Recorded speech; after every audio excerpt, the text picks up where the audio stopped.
Alors, donc oui, nous avons été... Diapo suivante. Donc tout d'abord, on tient à remercier les 11 structures, 8 associations et 11 dispositifs structures qui ont participé en fait à l'élaboration de ce diagnostic partagé.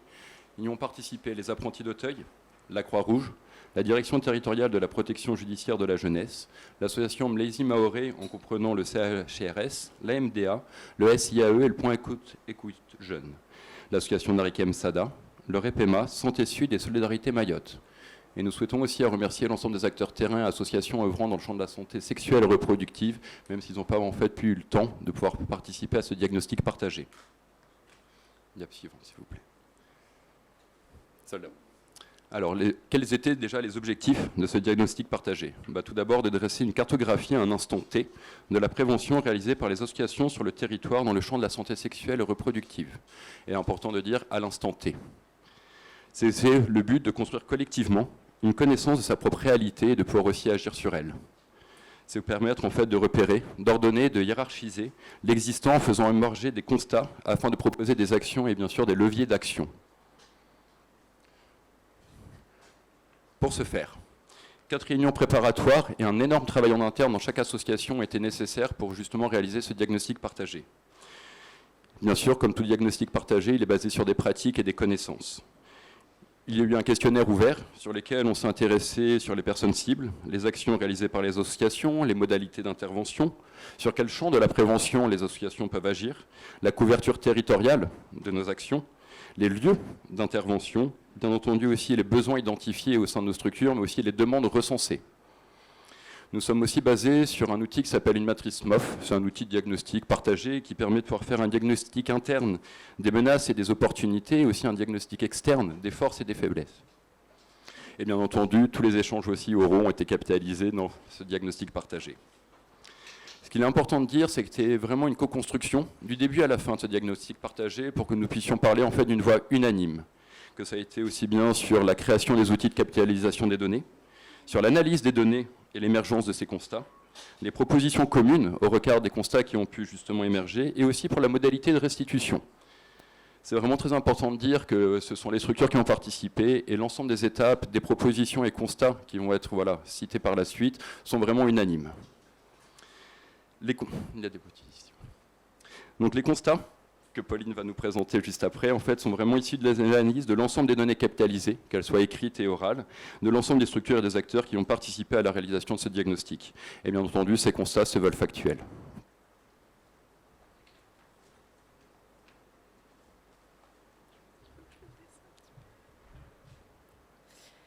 Donc le premier constat, il porte sur les personnes cibles des actions. Donc on a repéré dans les 12 structures participantes que 3/5 des associations s'adressent principalement aux personnes en situation de précarité et aux personnes migrantes. La population des 12-25 ans est la plus représentée dans les actions de prise en charge.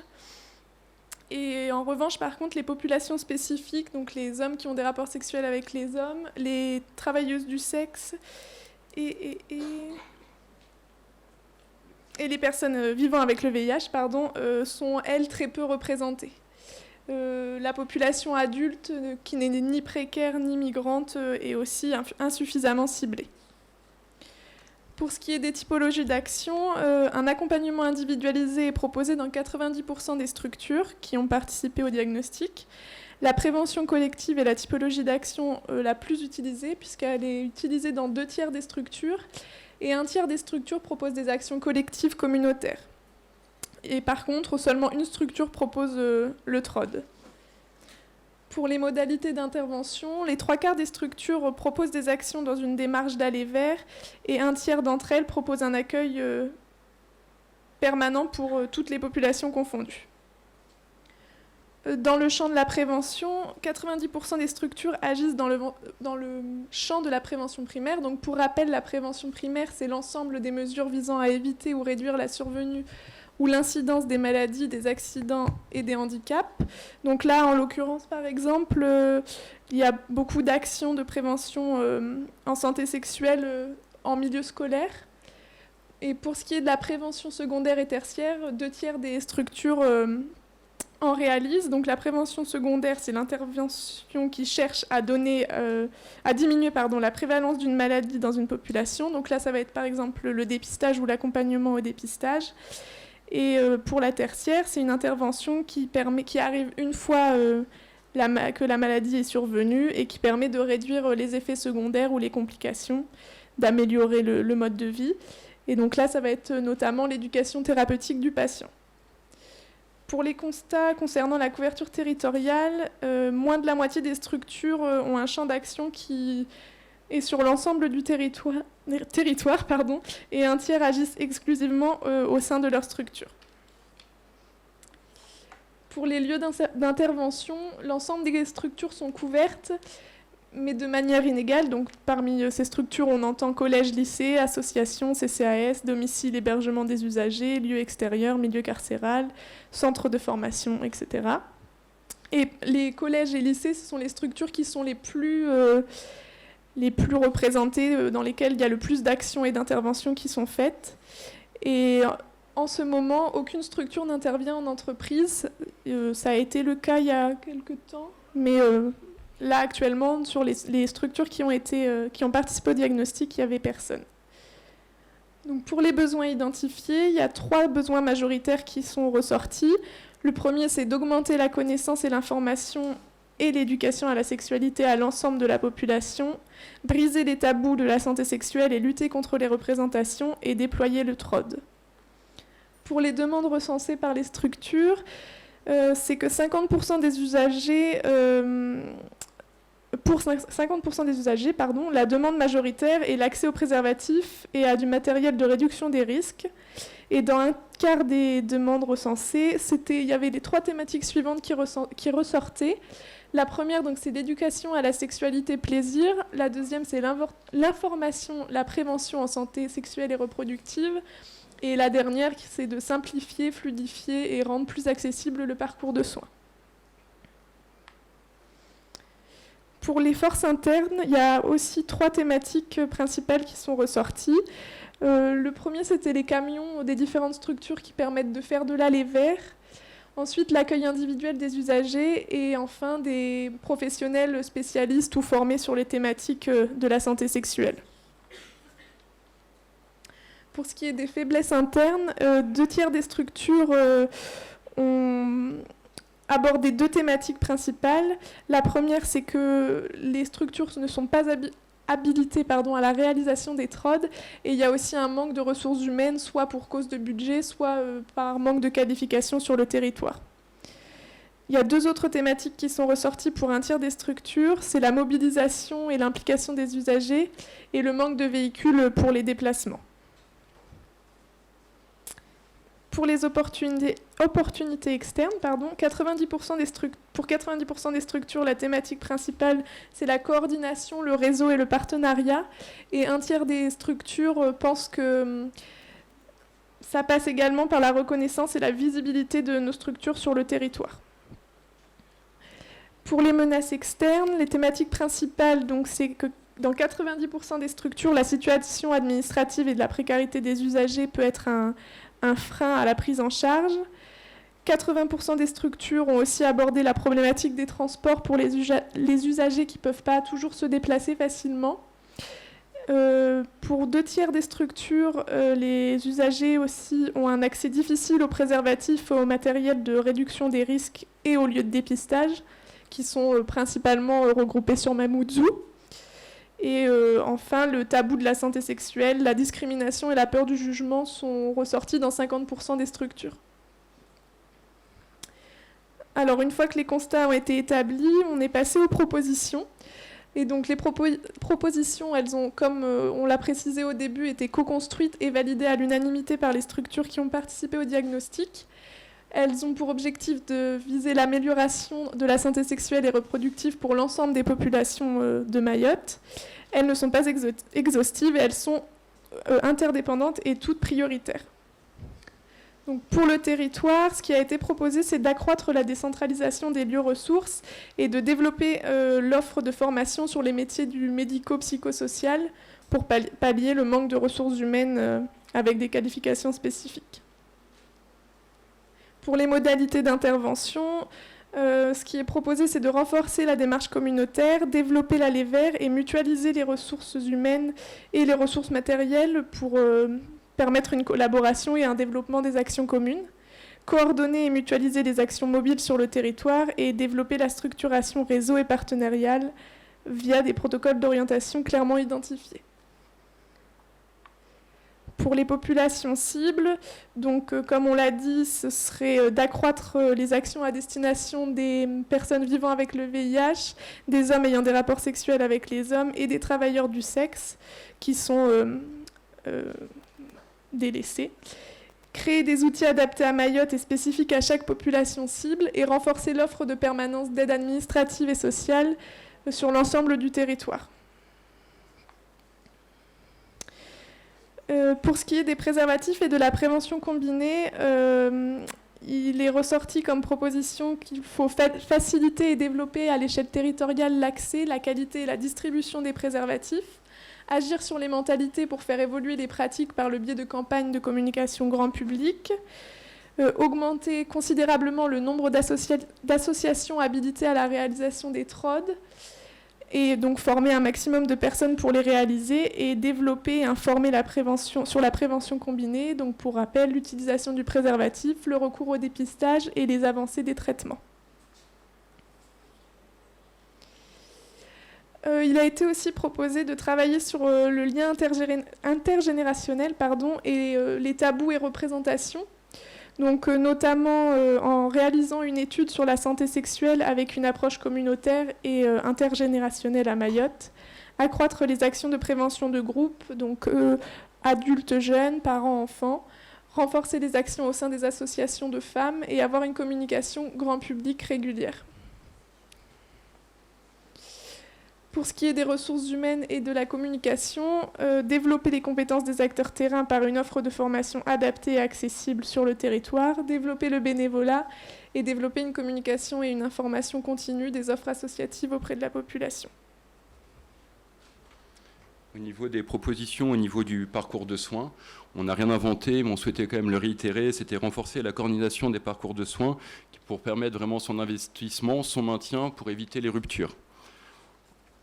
C'était bien sûr aussi pouvoir permettre la gratuité pour les prises en charge liées au VHB, au VHC, en prenant par exemple les bons de circulation qui sont en fait obligatoires pour certaines personnes au CHM.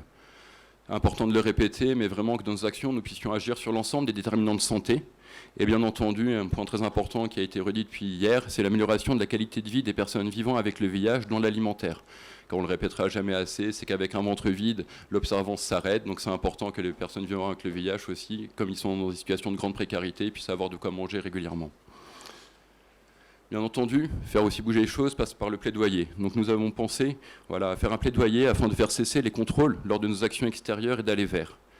Un plaidoyer pour l'extension des dispositifs des politiques sanitaires, pour que les dispositifs métropolitains puissent aussi s'appliquer à Mayotte. Et un plaidoyer aussi pour l'augmentation des ressources financières des associations. En conclusion, nous souhaitons dire que la situation qui est celle de Mayotte n'autorise pas une désertion de politique d'action dans le domaine.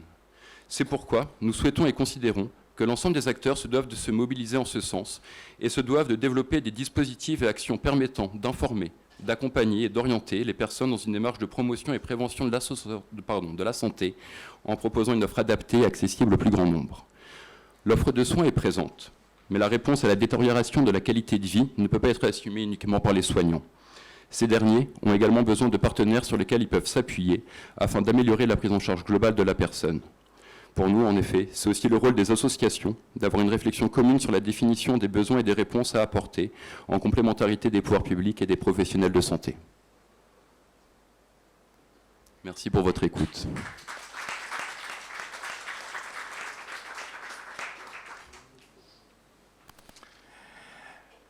Merci donc Pauline Rouland et Vincent Bertrand. La parole est à vous, mesdames et messieurs, si vous avez des remarques, des questionnements. J'ai une question, c'est juste, dans les toutes premières présentations, dans les faiblesses, je crois avoir noté insuffisance des interventions auprès des adultes non migrants Enfin voilà, il y avait une pression au niveau des adultes. Moi, j'ai envie de vous demander pourquoi est-ce que vous trouvez que c'est une faiblesse? Alors, ce qui est ressorti en fait justement de ce diagnostic, en quoi on considère que c'est une faiblesse, c'est vrai qu'il y a les populations clés, mais il y a aussi justement des populations qui sont moins visées par les actions. Et dans un but d'améliorer la santé sexuelle et reproductive auprès de toute la population, c'est ne délaisser en fait aucune communauté, aucune population. Et c'est vrai que l'association, on a tendance forcément, et c'est important, d'aller vers les personnes justement prioritaires, mais c'est aussi important, on souhaitait le souligner, que c'est vrai que quand on a listé, en fait très peu vont vraiment faire des actions à destination justement de populations adultes qui ne sont pas forcément en situation de précarité ni en situation en fait migrante. D'accord, donc c'est vraiment santé sexuelle au sens large. Oui, vraiment, oui. Le diagnostic était vraiment sur la santé sexuelle et reproductive au sens large du terme. Oui, merci pour la présentation. J'ai trouvé ça très complet et intéressant. J'avais deux questions, plutôt deux demandes de précision. La première concerne le matériel de réduction des risques qui est mentionné un certain temps avec les préservatifs. Est-ce qu'on peut avoir un peu plus de précision sur le matériel de réduction des risques?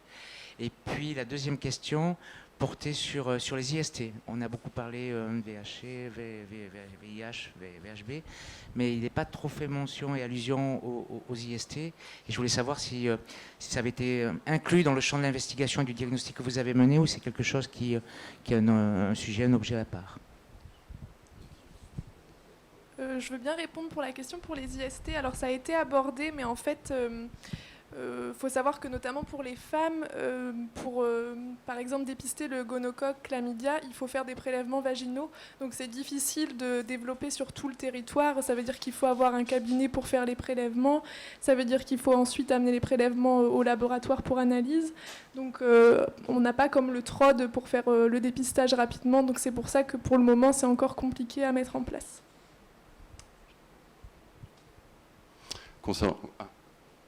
Oui, pour répondre à la question, c'est vrai qu'en fait, on a aussi vraiment axé sur le préservatif, parce que c'est vrai que la prévention combinée, mais à l'heure actuelle, c'est vrai qu'à Mayotte, on le sait, il est encore difficile pour la population de pouvoir en fait accéder au préservatif régulièrement partout sur le territoire. Donc c'est pour ça qu'on a vraiment insisté sur le préservatif et qu'on a bien marqué préservatif et prévention combinée, même si le préservatif fait partie de la prévention combinée.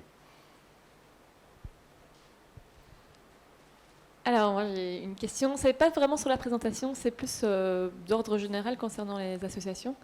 Moi, j'ai un petit souci avec les associations de Mayotte. Je trouve que tout le monde veut faire de tout et qu'au final, personne n'est vraiment spécialisé. Est-ce que dans votre groupe de travail, vous avez un petit peu défini les champs d'action de chaque association ou pas? Parce que j'ai l'impression que, par exemple, dans le cas de Mesi Maoré, c'est une très grosse association qui fait énormément de choses.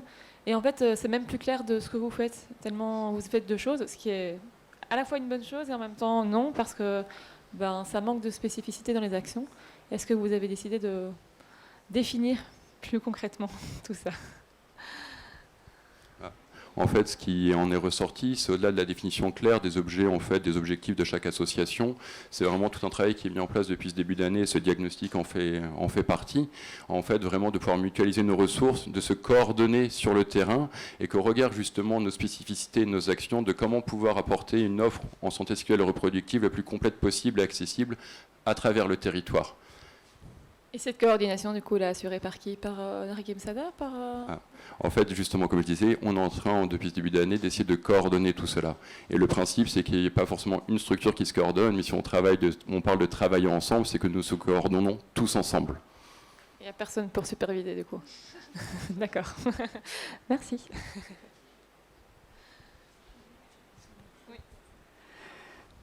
Je voulais juste apporter une précision concernant le diagnostic des IST chez les femmes. En fait, c'est vrai, le prélèvement vaginal, c'est le meilleur, mais on peut aussi faire la recherche des IST sur le premier jet d'urine. Et s'il y a un endroit pour récupérer l'urine, les femmes font leur auto-prélèvement. Maintenant, c'est les femmes qui font les prélèvements. Donc, si elles ont un endroit pour avoir l'urine, on peut aussi leur donner les couvillons, puis elles font leur auto-prélèvement vaginal. Sinon, sur l'urine, deuxième choix. Mais on fait chlamydia, gonocoque, mycoplasme et trichomonas sur l'urine. Oui, mais du coup, ça implique quand même d'aller au laboratoire, ensuite amener les analyses. Il y a quand même cette complication-là après, quand on fait des prélèvements, quels qu'ils soient. Et comment vous faites pour les hommes alors? Et ben alors pour les hommes, au Cégide, je crois qu'ils font avec les urines et la prise de sang. Mais en fait, là actuellement, nous, on ne fait pas de dépistage, par exemple, à la maison des adolescents. On accompagne au Cégide, mais je ne crois pas qu'il y ait d'autres endroits que le Cégide qui fassent les prélèvements, vaginaux et urinaires. Ça se fait au laboratoire aussi, Oui. par les techniciens de labo. Oui, mais sur prescription, du coup, oui, c'est ça.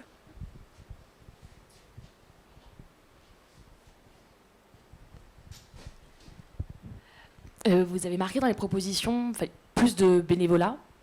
Ça veut dire qu'actuellement, au niveau de Mayotte, la situation, c'est laquelle en termes de bénévoles et associations? Après, je pense que d'autres personnes pourront aussi compléter, mais à l'heure actuelle, en tout cas, ce que nous avons constaté, c'est que l'implication bénévole est vraiment très disparate en fonction des structures et aussi en fonction des thématiques. Et c'est ça, en fait, pourquoi on disait développer le bénévolat, c'est au sens large du terme.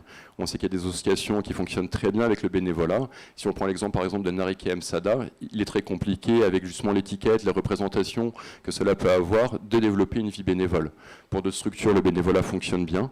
Et c'est vrai que c'est par rapport à ça, ce serait quelque chose, justement, où nous on pensait, ce serait comment réussir tous ensemble à développer la notion du bénévolat au sein de la population.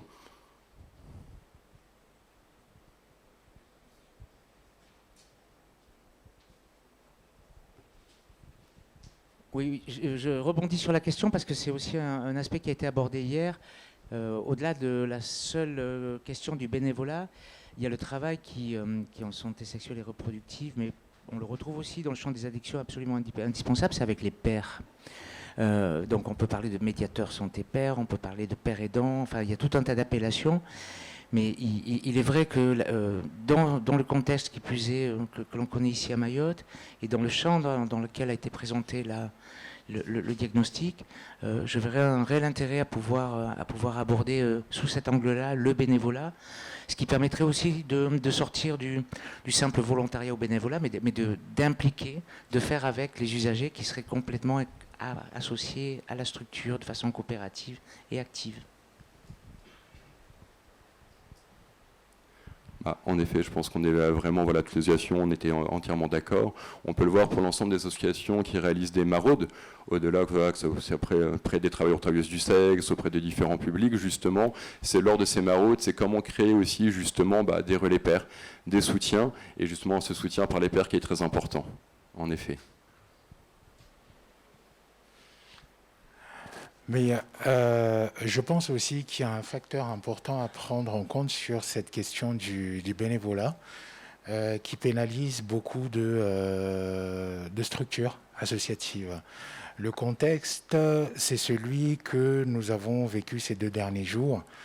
Les gens passent, j'ai envie de dire, la moitié de leur journée dans les embouteillages.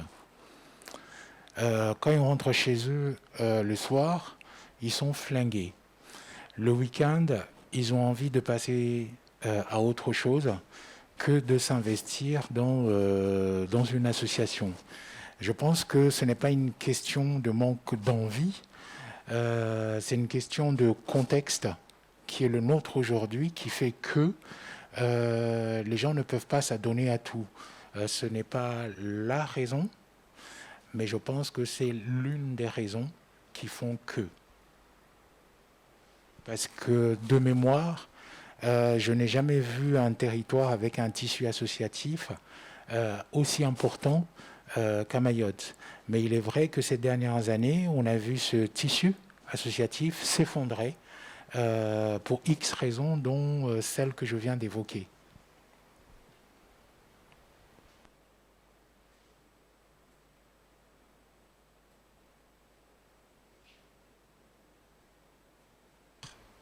Une autre réaction peut-être? Une question? Une proposition? Pardon? Moi, si jamais tu veux des patients pour faire du bénévolat, j'en ai certains qui sont intéressés. Je les connais aussi.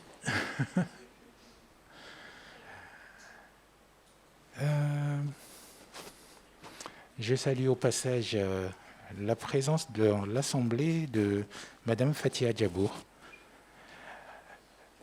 directrice adjointe de la santé publique de l'Agence régionale de santé de Mayotte.